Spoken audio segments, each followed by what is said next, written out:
Bonjour à tous, bonjour à toutes, je suis Louise Lespard du podcast La Clé des Champs.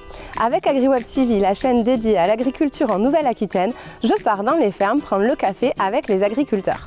J'arrive avec ma table, 2 chaises et mon thermos de café et c'est parti pour une discussion sans filtre avec ces personnalités hors du commun. Bon, ça aurait dû être coca et limonade vu la chaleur qu'il fait. C'est vrai.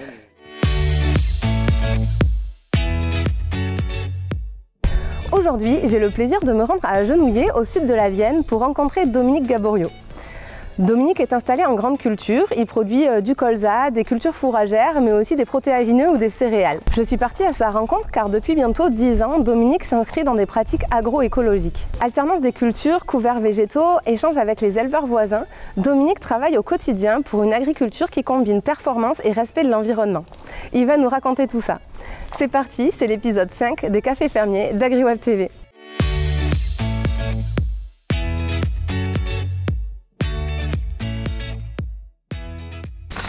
Bonjour Dominique. Bonjour. Merci beaucoup de m'accueillir chez toi dans ton jardin. Pour démarrer, est-ce que tu voudrais un thé ou un café? Un café s'il te plaît. Allez. Tu prends ton café à quelle heure le matin? Le matin, c'est entre 5h et 5h30. Ok. Et tu es dans quel état d'esprit quand tu le prends? L'état d'esprit que il faut que je me dépêche pour aller au travail. T'es pas du matin? Si, ça va. Ça va, je suis pas du soir par contre. Très bien. C'est quoi ta journée type? Ma journée type, alors dans notre métier, c'est vrai qu'il n'y a pas vraiment de choses uniformes.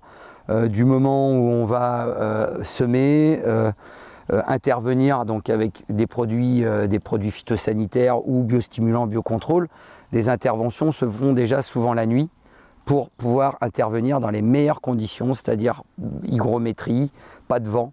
Donc c'est souvent la nuit que je le fais. Donc à partir de là, c'est tôt le matin, souvent tard le soir aussi. Mais bon, après, c'est pas toute l'année, c'est des pointes de travail. Plutôt en quelle saison? Surtout, j'ai envie de dire, du mois de mars à novembre. Voilà. Après, la période hivernale est beaucoup plus calme. On va consacrer beaucoup plus de temps à l'entretien du matériel, essayer d'améliorer les conditions de travail, les bâtiments, la mécanique. Et récupérer un peu. Et récupérer un peu. Écoute, on va passer à la première rubrique, c'est Raconte-nous ta ferme. Alors, est-ce que tu pourrais nous dire où c'est qu'on se trouve actuellement et nous décrire ton exploitation? Qu'est-ce que tu produis? Eh bien, écoutez, alors voilà, l'exploitation est céréalière sur 206 hectares dans le sud Vienne, donc à côté de Civray, à Genouillé précisément, donc sur une exploitation familiale. J'ai eu mon grand-père avec l'élevage laitier, mon père avec l'élevage bovin. On a dû arrêter l'élevage par rapport à une situation géographique en plein bourg de Genouillé. Donc tous ces bâtiments étaient infonctionnels à l'élevage. Donc mon père avait arrêté l'élevage et j'ai donc repris en 2004 une exploitation céréalière. D'accord. Alors ça a été quoi le déclic pour toi de reprendre l'exploitation? Ça a été naturel ou... Le déclic, pas tout à fait. Alors passé beaucoup de temps avec mon père étant jeune, donc passionné par les tracteurs, conduit le tracteur très tôt, conduire les tracteurs avec les remorques de céréales pendant les moissons, participer aux travaux des champs. C'est pour ça qu'il y a plein de tracteurs chez toi. Je mettrai des vidéos, mais j'en ai jamais vu autant. On est 2 sur l'exploitation, mais c'est vrai que les tracteurs, il y en a quand même plusieurs. Maintenant, le système céréalier a été choisi dès le départ. Voilà. Ok. Et toi, ça s'est fait dans la continuité? Dans la continuité, ouais. Oui, dans la continuité. Tu t'es jamais dit que tu allais faire autre chose? Non, on a à un moment hésité à partir sur une autre voie et je suis revenu dans le cursus scolaire au niveau agricole pour reprendre un cycle apprentissage et voilà qui m'a amené à m'installer quand mon père est reparti à la retraite. Voilà, on n'a jamais été installés tous les deux en même temps. Et on a été la matinée ensemble là parce que tu as été lauréat de la Fondation de l'agriculture durable de Nouvelle-Aquitaine. Est-ce que tu peux nous raconter ce que tu mets en place sur ton exploitation? Enfin, quelle est ta démarche pour que tu aies été lauréat de ce prix? Eh bien, tout d'abord, la démarche, elle a démarré dès l'installation en 2004, justement où j'évoquais qu'on avait perdu l'élevage par rapport aux circonstances et j'ai voulu réintroduire l'élevage d'une façon sous forme de partenariat. Donc j'ai été chercher en fait des éleveurs pour qu'on puisse trouver des solutions du donnant-donnant, comme on dit. Donc ça a commencé par des échanges paille-fumier. On avait des prairies, donc on a trouvé des éleveurs pour nous prendre l'herbe sur pied. Donc on a échangé l'herbe de prairie donc, contre du fumier.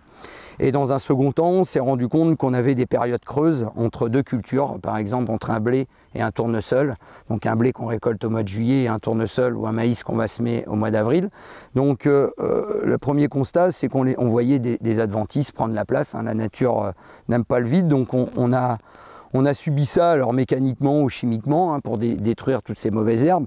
Donc on s'est dit, mais pourquoi pas implanter. Alors à l'époque, on ne parlait pas de couverts végétaux, c'était des cultures intermédiaires. Enfin bon, on a composé trois espèces qui étaient l'avoine, la vesse et le trèfle d'Alexandrie. Donc on se met ce mélange, on va dire, et on s'est rendu compte que tout de suite ce mélange donnait un fourrage. Donc on s'est dit, mais là aussi, il nous manque un éleveur pour valoriser ce couvert végétal.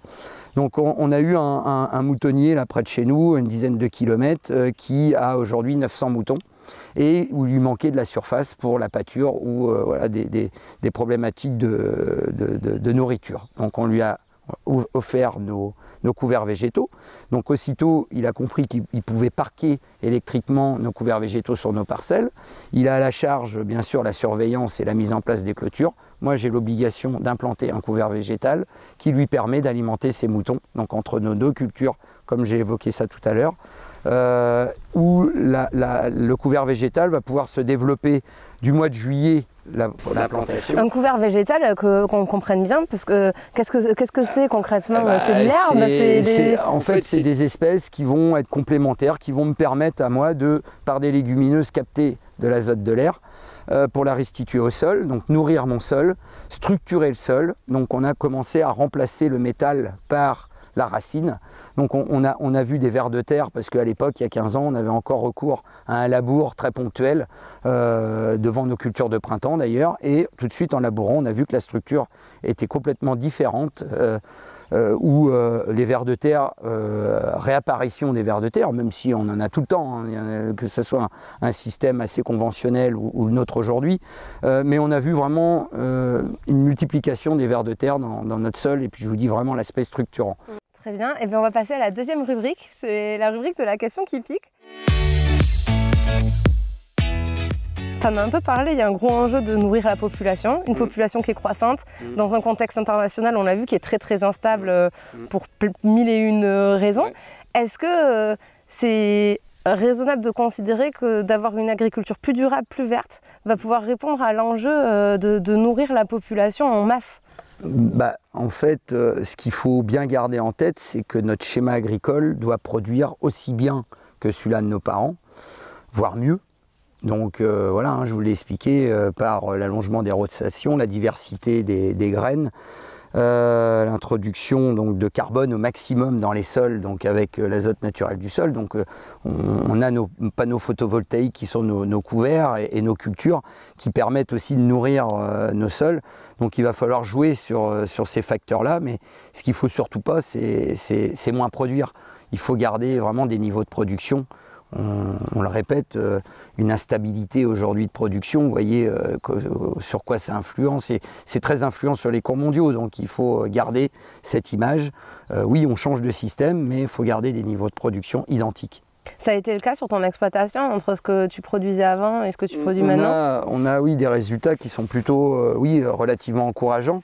Et c'est vrai que dans tous ces groupes de travail qu'on a aujourd'hui en place, on partage énormément. Donc on a bien sûr des fois essuyé les plâtres comme on dit, mais tout de suite les gars du groupe sont mis au courant, on essaye de les partager pour éviter, on va les recenser pour éviter de les reproduire. Donc il y a des choses réellement aujourd'hui qui se mettent en place, qui sont plutôt très fiables et qui nous permettent vraiment de garder des niveaux de production assez intéressants et une rentabilité peut-être voire mieux. C'est même sûr par rapport à des schémas conventionnels, traditionnels. Et Là, on a un bon exemple sur les 3 mois qui sont passés. Il y a eu un épisode de grêle. Là, on est en plein épisode de sécheresse. Est-ce que ces pratiques agroécologiques, ces pratiques durables, elles s'adaptent à ce changement climatique aussi bien que des exploitations classiques ou pas? En fait, de moins travailler le sol, il est vrai que on a moins de problématiques d'assèchement, parce que c'est vrai qu'aujourd'hui, travailler le sol, on perd toute la porosité, on déstructure ce que la nature essaye de faire. C'est vrai qu'on s'inspire de la forêt, personne n'intervient dans la forêt, et vous voyez, la nature s'y développe et n'a pas besoin d'intervention de l'homme. Donc c'est vrai qu'on a tendance à prendre un peu aussi de ce schéma-là, mais en tout cas, non. On a moins de problématiques au niveau sécheresse, même si on le subit, mais de ne pas travailler le sol va permettre d'avoir plus de réserves utiles pour nos cultures. Bon, mais écoute, on va passer à la dernière rubrique, c'est la boîte à questions. Je t'ai amené 3 boîtes. Écoute, je te laisse choisir la boîte que tu veux. Alors, celle-ci.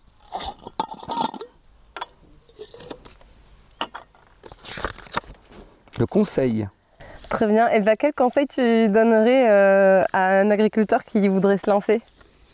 Le conseil, donc pour s'en convaincre déjà, oui, alors d'intégrer des groupes de travail, tels qu'on a intégré nous les groupes défis Ecophyto il y a une dizaine d'années, de ne pas partir seul, de se faire encadrer au maximum, d'être accompagné, de consacrer et de sacrifier du temps. Voilà, sur l'exploitation, à partir en formation tel qu'on a pu le faire, parce que sans ça, c'est voué à l'échec. Donc, on ne va pas partir dans un schéma scolaire, mais quasiment, on s'est retrouvé des fois pendant des jours et des jours dans des salles, à tout revoir, tout replanifier, sur le terrain également, bien sûr. Donc l'un ne va pas sans l'autre, mais en tout cas, voilà, d'intégrer des groupes de travail, de se former.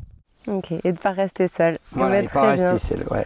Exactement. Eh bien, merci beaucoup pour ton accueil, Dominique, et puis pour l'ombre de ton jardin, parce qu'une dernière, il y avait de l'air, et je pense que j'ai été gagnante par rapport à si j'étais restée à Bordeaux cet après-midi. Au plaisir. Donc encore merci, à bientôt. Merci à vous.